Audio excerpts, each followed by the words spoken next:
Hello, friends. Aunt Kiri here. Let's read a book. Today we are going to be reading Roald Dahl's The Magic Finger, illustrated by Quentin Blake. Introducing Girl, Philip Gregg, William Gregg, Mr. and Mrs. Gregg. The farm next to ours is owned by Mr. and Mrs. Gregg. The Greggs have 2 children, both of them boys. Their names are Philip and William. Sometimes I go over to the farm to play with them. I am a girl, and I am 8 years old. Philip is also 8 years old. William is 3 years older. He is 10. What? Oh, right then. He is 11. Last week, something very funny happened to the Gregg family. I'm going to tell you about it as best I can. Now, the one thing that Mr. Gregg and his 2 boys loved to do more than anything else was to go hunting. Every Saturday morning, they would take their guns and go off into the woods to look for animals and birds to shoot. Even Philip, who was only 8 years old, had a gun of his own. I can't stand hunting. I just can't stand it. It doesn't seem right to me that men and boys should kill animals just for fun, or just for the fun they get out of it, so I used to try to stop Philip and William from doing it. Every time I went over to their farm, I would do my best to talk them out of it. But they always laughed at me. I even said something about it once to Mr. Gregg, but he just walked on past me as if I weren't there. Then, one Saturday morning, I saw Philip and William coming out of the woods with their father, and they were carrying a lovely young deer. This made me so cross that I started shouting at them. The boys laughed at me and made faces at me, and Mr. Gregg told me to go home and mind my I's and Q's. Well, that did it. I saw red, and before I was able to stop myself, I did something I never meant to do. I put the magic finger on them all. Oh dear, I even put it on Mrs. Gregg, who wasn't there. I put it on the whole Gregg family. For months I had been telling myself that I would never put the magic finger upon anyone again, not after what happened to my teacher, old Miss Winter. Poor old Miss Winter. One day we were in class. She was teaching us spelling. Stand up, she said to me, and spell cat.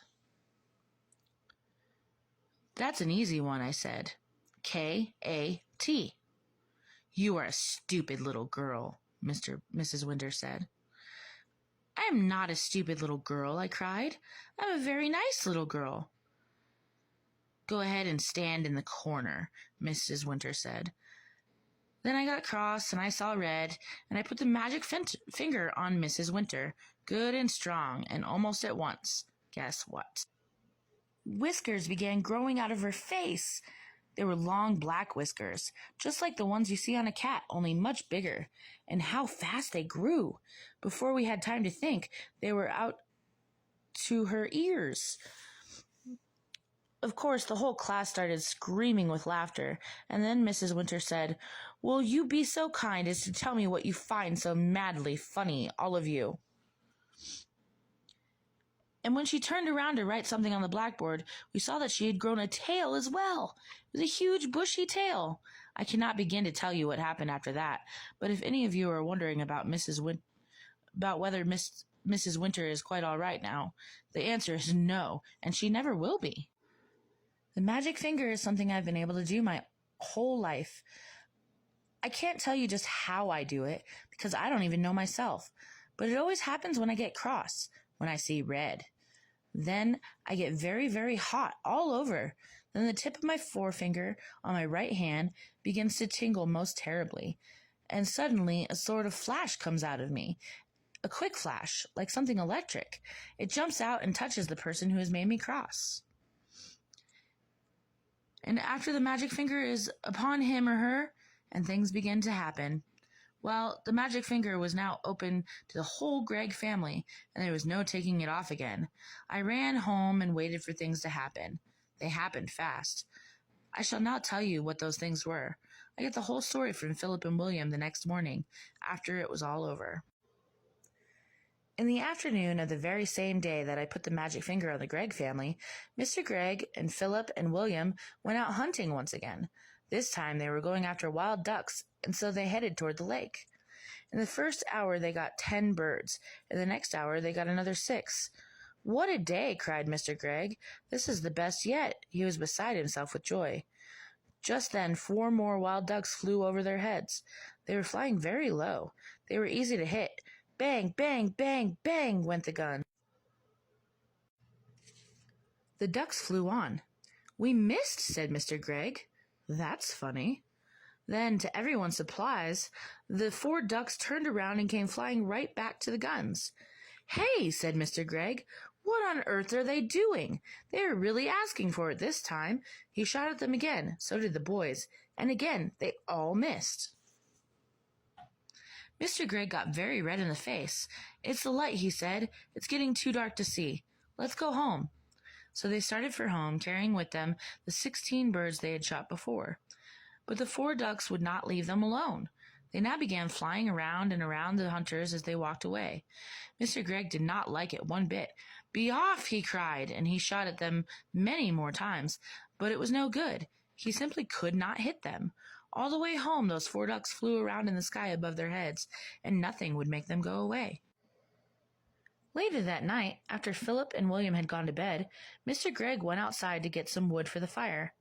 He was crossing the yard, and when all at once he heard the call of wild ducks in the sky. He stopped and looked up. The night was very still. There was a thin yellow moon over the trees on the hill, and the sky was filled with stars. Then Mr. Gregg heard the noise of wings flying low over his head, and he saw the 4 ducks, dark against the night sky, flying very close together. They were going around and around the house. Mr. Gregg forgot about the firewood and hurried back indoors. He was now quite afraid. He did not like what was going on, but he said nothing about it to Mrs. Gregg. All he said was, "Come on, let's go to bed. I feel tired." So they went to bed and to sleep. When morning came, Mr. Gregg was the first to wake up. He opened his eyes. He was about to put out a hand for his watch to see the time, but his hand wouldn't come out. "That's funny," he said. "Where is my hand?" He lay still, wondering what was up. Maybe it had hurt the hand in some way. He tried the other hand. That wouldn't come out either. He sat up. Then, for the first time, he saw what he looked like. He gave a yell and jumped out of bed. Mrs. Gregg woke up, and then she saw Mr. Gregg standing there on the floor. She gave a yell too, for he was now a tiny little man. He was maybe as tall as the seat of a chair, but no taller. And where his arms had been, he had a pair of duck wings instead. But, cried Mrs. Gregg, going purple in the face. "My dear man, what's happened to you?" "What's happened to both of us, you mean?" shouted Mr. Gregg. It was Mrs. Gregg's turn now to jump out of bed. She ran to look at herself in the glass, but she was not even tall enough to see it. She was even smaller than Mr. Gregg, and she too had got wings instead of arms. "Oh, oh, oh!" sobbed Mrs. Gregg. "This is witch's work," cried Mrs. Gregg, and both of them started running around the room, flapping their wings. A minute later, Philip and William burst in. The same thing had happened to them. They had wings and no arms, and they were really tiny. They were about as big as robins. "Mama, Mama, Mama," chirruped Philip. "Got a text message." "Look, Mama, we can fly." And they flew up into the air. "Come down at once," said Mrs. Gregg. "You're much too high."